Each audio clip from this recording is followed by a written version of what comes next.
King in Black #1, which was published yesterday, witnessed the arrival of Knull, the god of the symbiotes, on planet Earth. Written by Donny Cates and penciled by Ryan Stigman, the story tells how Eddie Brock tries to protect his son from the wrath of Knull. The book opens with Eddie standing on the roof, overlooking the city of Manhattan. Eddie and his symbiote can feel Knull screaming through the black, racing toward the whole of creation, with his hands wrapping around the world's throat. Knull has arrived.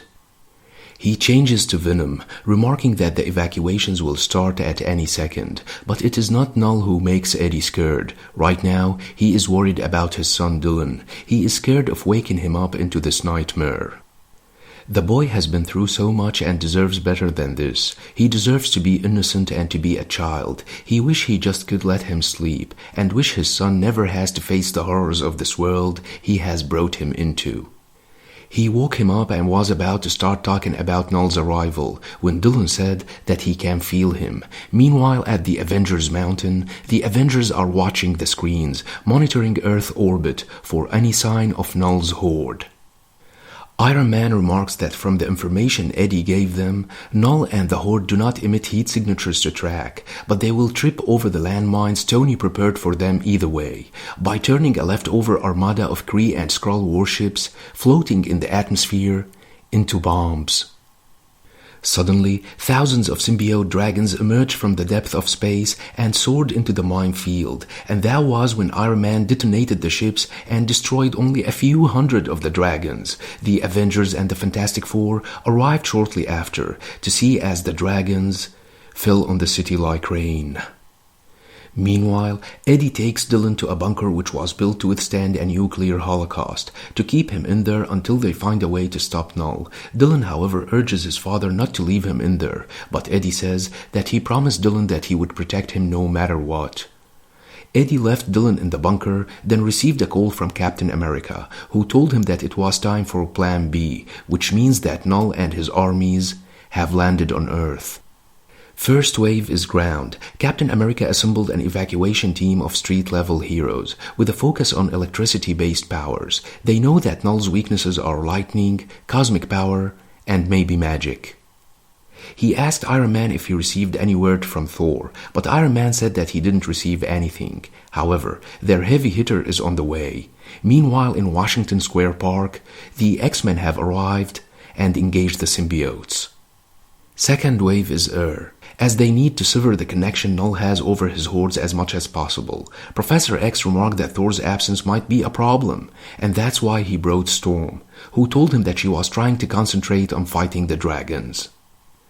Noting that Thor and Storm were supposed to be the second wave, Venom makes his way towards the Spire, or the lair of dark carnage, through which he managed to control his horde when he attacked New York City. The plan was to use Thor and Storm to sever Knull's control over the symbiote dragons as possible, then seize control of them using the throne. Eddie, however, noticed that it might be possible that Knull would find them and kill them with their own symbiotes. Back in the battlefield, Doctor Strange reports that he has never faced anything like these dragons before, as they can easily break through his barriers, while Storm reports that she is outnumbered and can't hold them back anymore.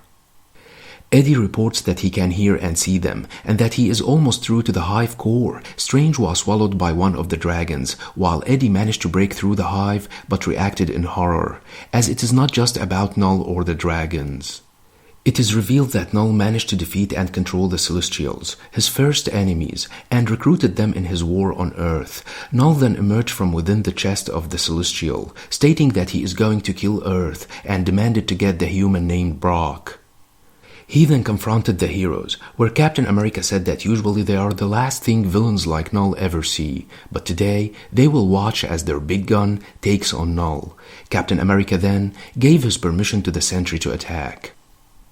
The Sentry punched through the head of one of the Celestials, before grabbing Knull and taking him to the edge of space, to rip him the way he ripped Carnage before. The Sentry introduced himself, but Knull said that there was no need for that, as the Horde remembers him. He is the one who once killed Carnage.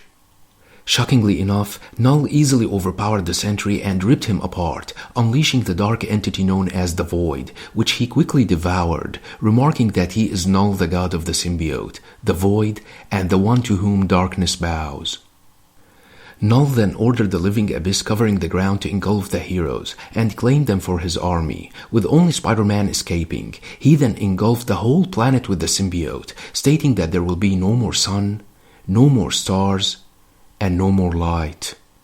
Eddie then disconnected himself from Carnage's throne and told Iron Man that he was going to give Knull what he wanted. The symbiote told Eddie that it could reach out directly to Knull, remarking that no matter what happens, it will always love him. The symbiote then connected to Knull's mind, who immediately broke into the sewers and grabbed Venom, gloating that the world of darkness he has created is much more beautiful than the light. Venom urged Knull to kill him, but Knull recognized Eddie as the host who killed the Grendel. He thought that he already killed Eddie, before remarking that he should have specified that the Brock he wanted wasn't Eddie, but Dylan. Knull then ripped the symbiote from Eddie, remarking that he would take his child first, before taking Dylan, and said that he didn't have much use for Eddie, before sending him plunging towards the streets below. I liked the plot and the artwork as well, but did not expect to see Knull turning the Sentry into a ragdoll, and thought that they meant the Hulk when they said their big gun. Let me know what you think about this book, and don't forget to subscribe, share, and like. Thanks for watching, and have a nice one.